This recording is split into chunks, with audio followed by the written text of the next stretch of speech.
notre projet de recherche.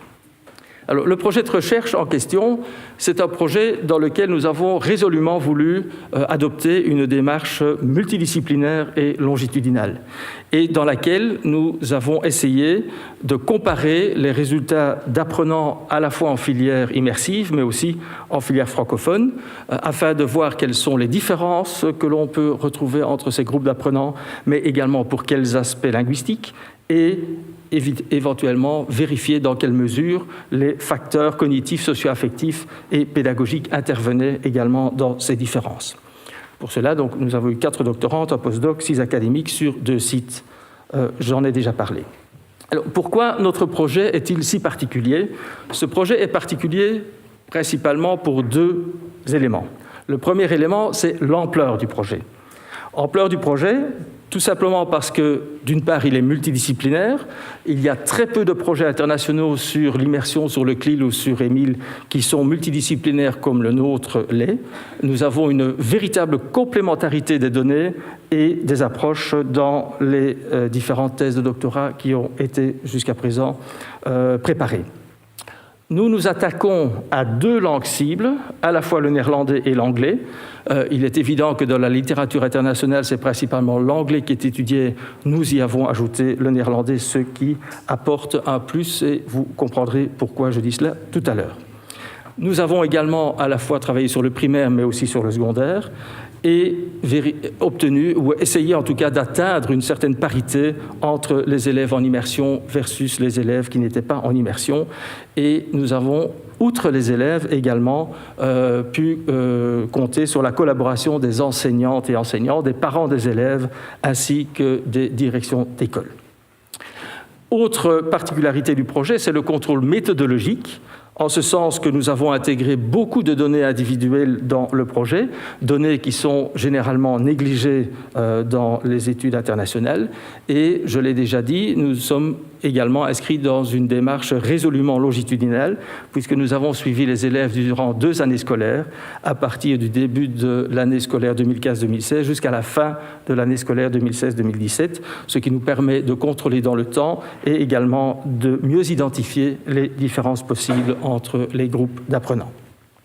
Enfin, nous avons veillé à avoir un réel partenariat avec les écoles, que je tiens d'ailleurs à vivement remercier de leur collaboration, dans ce sens que nous avons eu de véritables échanges avec les écoles. Nous avons quasi systématiquement, tous les 4-5 mois, apporté un feedback par rapport aux études, ce qui nous permettait aussi de vérifier l'adéquation des résultats de recherche et du vécu des enseignantes, enseignants ou des directions d'école sur le terrain. Voilà pour les 2 grandes particularités du projet, je dirais même au niveau international. Par rapport à la méthodologie, donc les participants, donc au temps 1, donc en automne 2015, nous avons donc suivi les élèves du primaire à partir de la 5e primaire jusqu'à la fin de la 6e, et des élèves de 5e secondaire jusqu'à la fin de la 6e secondaire. Et donc au total, au temps 1, nous avons pu compter sur 928 élèves, ce qui en fait aussi un projet très très large aussi et assez particulièrement représentatif de la population CLIL. Sur 22 écoles en Wallonie, nous n'avions pas d'école à Bruxelles, représentant différents réseaux, 13 en primaire, 9 en secondaire. Vous voyez la distribution des écoles parmi les différentes provinces en Wallonie. Je tiens tout de suite à se préciser que les petits points ne permettent pas de localiser exactement où l'école se trouve. Nous avons fait en sorte de les distribuer de manière tout à fait aléatoire pour éviter que vous ne pensiez que c'est peut-être bien l'école de tel village. Non, ce n'est pas ça. OK ? Alors, en 2015-2016, nous avons au premier trimestre, donc les doctorantes, aussi plusieurs promoteurs du projet et promotrices du projet sont allés dans les écoles. On fait passer toute une série de questionnaires et de tâches linguistiques à l'ensemble des élèves. Et nous avons, entre autres, eu une section collective de 2 heures, ainsi que des sessions individuelles avec les différents élèves. Ensuite, une collecte centralisée à Louvain-la-Neuve. Donc, les 928 élèves sont venus à Louvain-la-Neuve.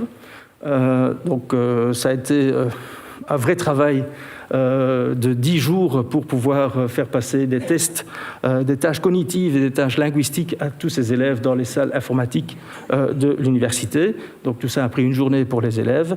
Et enfin, au 3e trimestre de cette année scolaire, les directions d'école, les enseignantes et les enseignants ont complété des questionnaires en ligne, ce qui a également été répété au 1er trimestre de la 2e année scolaire. Questionnaire pour les directions pour les écoles, donc toujours en ligne.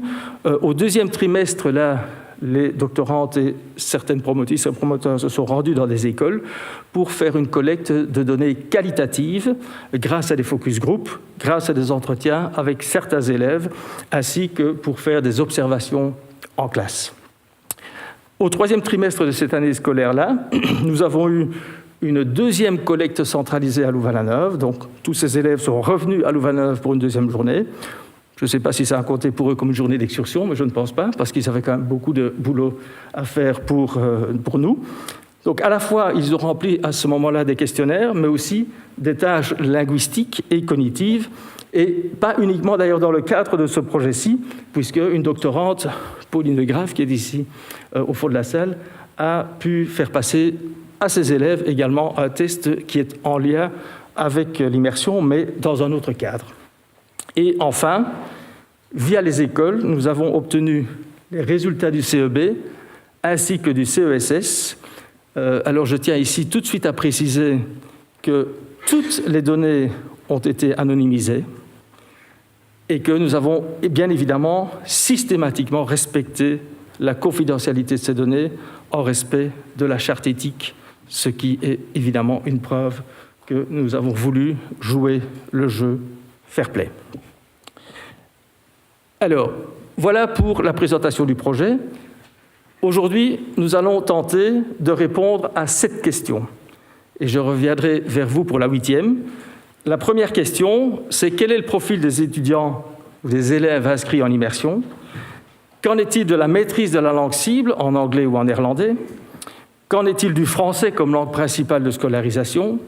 Ensuite, dans quelle langue apprendre à lire et à écrire en immersion? Qu'en est-il du développement cognitif, du socio-affectif de ces élèves, ainsi que de la maîtrise des différentes matières?